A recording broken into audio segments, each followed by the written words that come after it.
Vamos allá, empezamos un nuevo análisis visual. Hoy nos metemos de lleno a desentrañar un tema que, seamos sinceros, siempre genera muchísima curiosidad y bastante debate: la física, la historia y esa increíble ingeniería que hay detrás de las centrales nucleares. Las fuentes de hoy nos proponen un viaje fascinante, desde la escala más minúscula y microscópica que podáis imaginar hasta esas gigantescas moles de hormigón que terminan iluminando nuestras ciudades. Así que, sin más rodeos, vamos a descubrir cómo funciona realmente este corazón de uranio. Fijaos qué curioso, porque nuestra historia arranca con una anécdota astronómica. Allá por 1781, un organista y astrónomo aficionado que se llamaba William Herschel descubrió un planeta nuevo en el sistema solar, Urano. Bueno, pues resulta que apenas 8 años después, en 1789, un químico alemán llamado Martin Heinrich Klaproth dio en su laboratorio con un metal nuevo, increíblemente pesado y denso. Fascinado por el reciente descubrimiento espacial, decidió bautizar a su nuevo elemento en honor a ese séptimo planeta. Obviamente no tenía ni idea, pero acababa de ponerle nombre al material que literalmente revolucionaría todo el panorama energético un siglo y medio más tarde. Para entender bien todo el debate energético actual, vamos a organizar esta exploración en 5 pasos. Primero, el corazón del asunto, la fisión del uranio. Luego echaremos un vistazo dentro del reactor nuclear. De ahí pasaremos a la generación de electricidad. Repasaremos los sistemas de seguridad y defensa y, para terminar, analizaremos el equilibrio nuclear global. Empezamos con el punto 1, el corazón, la fisión del uranio. Quedaos con este número en la cabeza porque es alucinante, 0,72%.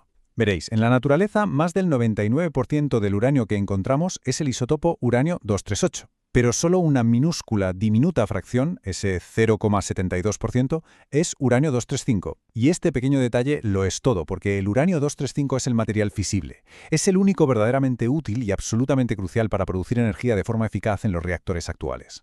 Y claro, este isótopo tan escaso es el protagonista indiscutible de la fisión nuclear. Básicamente, la fisión consiste en romper enlaces atómicos. Cuando un átomo de uranio-235 recibe el impacto de un neutrón, su núcleo se vuelve súper inestable y, ¡pam!, se parte en dos. Y al hacer esto, parte de su masa se transforma de forma directa en una cantidad brutal de energía térmica. Y la cosa no acaba ahí, porque esto desencadena una especie de efecto dominó a escala atómica. Es un bucle continuo. Un solo neutrón divide un núcleo, liberando muchísimo calor, pero al romperse escupe otros 2 o 3 neutrones a toda velocidad. Estos nuevos neutrones chocan contra los átomos vecinos de uranio-235, que también se parten, liberando aún más calor y más neutrones. Esta cascada es lo que llamamos una reacción en cadena sostenida, y es el verdadero motor de la central. Y para que nos hagamos una idea de lo increíblemente denso que es este proceso, imaginad un simple huevo de gallina. Pues bien, ese mismo volumen, pero relleno de uranio, puede generar exactamente la misma cantidad de electricidad que quemar 88 toneladas de carbón. Así de bestia es. Es una diferencia de escala que te rompe un poco los esquemas de lo que entendemos por combustible. Pasamos al punto 2, dentro del reactor nuclear.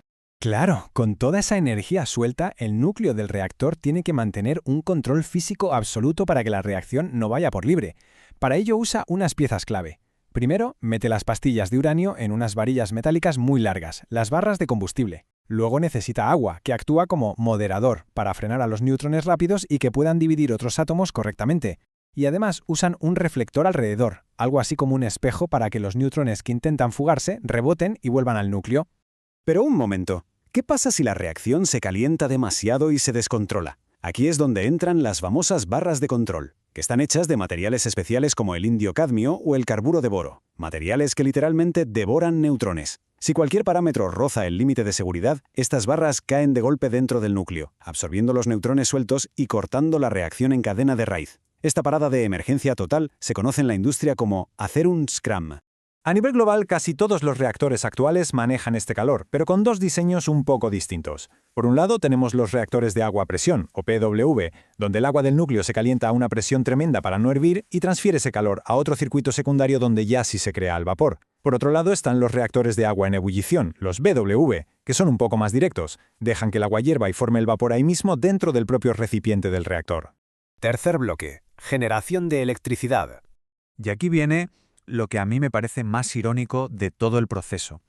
A pesar de toda esta locura de la física cuántica, al final, el mecanismo para producir la electricidad es sorprendentemente tradicional. El inmenso calor de la fisión hierve agua para crear vapor a altísima presión. Ese vapor empuja con muchísima fuerza una turbina gigante para hacerla girar. Ese movimiento mecánico se pasa a un alternador que por fin genera la electricidad. Después un condensador enfría el vapor con agua fría externa para volver a hacerlo líquido y ¡hala!, a empezar el ciclo otra vez. Vamos con el punto 4, importantísimo: sistemas de seguridad y defensa. Perder el control de esta reacción es peligrosísimo, por supuesto. Por eso, estas centrales aplican a rajatabla una filosofía llamada defensa en profundidad. Básicamente, es como una muñeca rusa de seguridad. No se fían de una sola barrera. Exigen capas y capas redundantes. Hablamos de aislar el uranio en vainas metálicas blindadas, meter todo eso en edificios de contención con muros de hormigón gigantescos, usar amortiguadores para terremotos y, por encima de todo, la vigilancia de organismos reguladores independientes y súper estrictos. Y gracias a toda esa redundancia, la estadística nos deja un dato que suele chocar bastante. Estadísticamente, la energía nuclear causa solo 0,07 muertes por cada teravatio hora producido. Si lo ponemos frente a los combustibles fósiles, el contraste es bestial. El carbón provoca casi 33 muertes por teravatio hora debido a la contaminación constante y a los accidentes. Así que, operativamente hablando, la nuclear es una de las energías más seguras que tenemos. Y por último, llegamos a la sección 5, el equilibrio nuclear global. Entender cómo funciona todo esto es vital para poder navegar por su historia y los debates actuales. La primera central de uso civil se encendió en la URSS, allá por 1954. Con la crisis del petróleo hubo un boom tremendo en todo el mundo, entre los 60 y los 80. Pero claro, los catastróficos fallos de contención de Chernóbil en 1986 y más tarde de Fukushima en 2011 destrozaron la confianza del público. Eso provocó un parón tremendo a nivel mundial en la construcción de nuevas plantas. Sin embargo, a día de hoy, sigue habiendo cientos de reactores funcionando a pleno rendimiento por todo el globo, suministrando nada menos que el 17% de la electricidad mundial. Y echando un vistazo a la historia, los que han liderado la tabla por puro volumen de reactores activos han sido, tradicionalmente, Estados Unidos, Francia y Japón. Y como analistas nos toca poner los datos sobre la mesa y ver la balanza. Por un lado tenemos una ventaja brutal: cantidades masivas de energía superestable y fiable con cero emisiones de gases de efecto invernadero mientras se genera. Por otro lado, la realidad ineludible: se producen residuos radiactivos supertóxicos que hay que guardar bajo tierra durante miles de años y siempre está ahí el riesgo, aunque sea raro, de un fallo en cadena devastador. Pero ojo, que la industria no se ha quedado de brazos cruzados. Las miradas están puestas ahora en la tecnología de cuarta generación. Estamos hablando de reactores que se enfrían con metal líquido, o los llamados pequeños reactores modulares, los SMR. Estos últimos son como piezas prefabricadas, pensados para operar en zonas remotas de forma muchísimo más eficiente. Y este detalle sobre los nuevos reactores es una locura. ¿Sabíais que las plantas antiguas solo aprovechan un 5% de toda la energía que realmente hay en el combustible? Pues la promesa de esta cuarta generación, según vemos en los informes, es lograr extraer cerca del 100%. ¿Cómo? Transmutando el material sobre la marcha. E incluso, atención a esto, usando los propios residuos radiactivos que tenemos almacenados para, literalmente, consumirlos. Con la sed mundial de energía por las nubes y la necesidad de fuentes que no emitan carbono, las fuentes de hoy nos dejan una gran pregunta en el aire. ¿Serán suficientes estos increíbles avances de la cuarta generación para equilibrar la balanza de los riesgos históricos y el problema de los residuos? ¿Asegurará esto el futuro de la división del átomo en nuestra sociedad?